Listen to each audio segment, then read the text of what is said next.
Hello! I'll be talking about Ufouria the Saga 2 today. This game is actually a follow-up to the 30-year-old NES game called Ufouria in Europe or Hebereke in Japan. It's an open-world 2D platformer with a simple premise. Aliens have invaded your world, brainwashed your friends, and as Hebe, it's your job to rescue your buddies and get rid of the alien threat. This game is about as basic as it gets for controls, and is mostly faithful to the original game. You can walk, jump, climb on ropes, throw a gooey projectile, and do a butt stomp.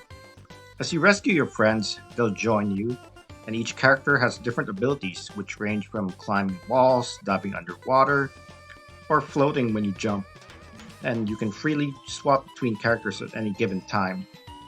The entire world is interconnected, and having more characters means you can access more areas. The game controls fairly well, and I never experienced any crashes or game-breaking bugs during my time playing it. In the original NES game, when a new character joined, they joined right away. You can start playing as them immediately.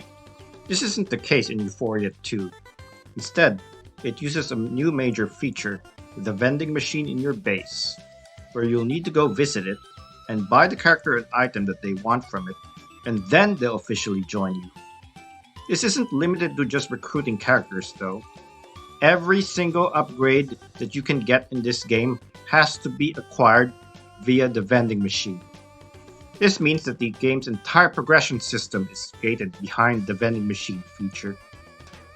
And the vending machine feature has two major elements to it, coins and utsu cans, which I'll go into in a bit.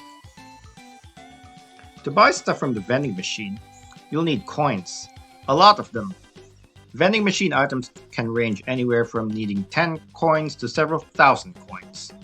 As one might expect, you can get coins from collecting them when you're going through stages. You can also get them by doing challenges that show up at the top right corner of the screen while you're playing the stage, which can vary from getting to the end of the stage by a certain time limit, not taking too many hits, or defeating a certain number of enemies. If you're lucky, you can get a challenge that also awards you 300 coins if you clear it, but it's not guaranteed. Having a lot of coins isn't enough by itself, as you'll also need to collect enough Utsu cans to unlock more items from the vending machine. Utsu cans, unlike coins, are limited collectible, and there's only a certain number of them each stage. They're often found in plain sight when you're going through stages.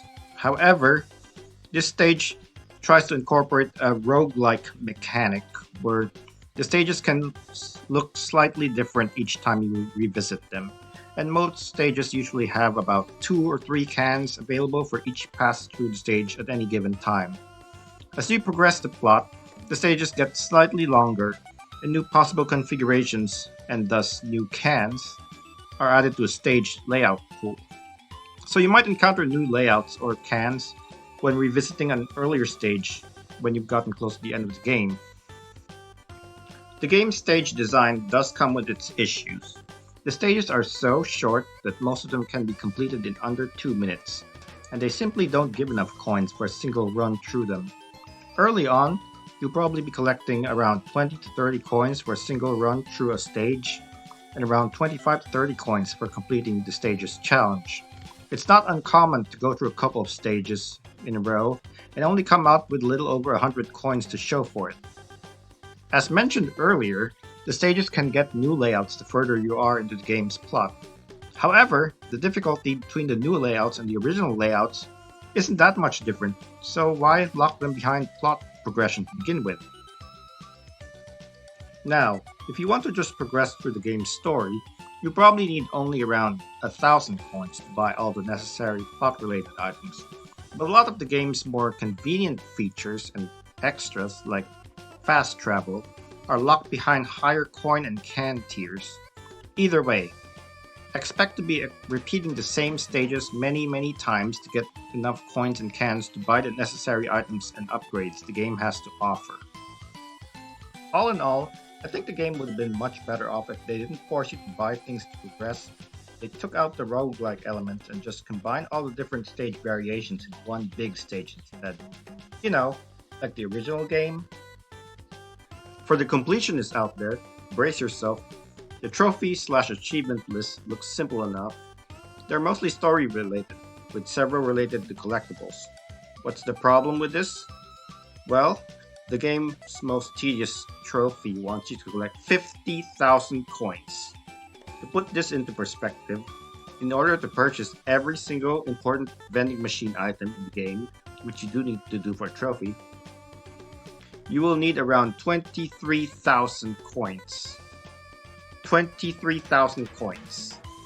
Not even half of what the game's ultimate coin collection trophy wants you to do.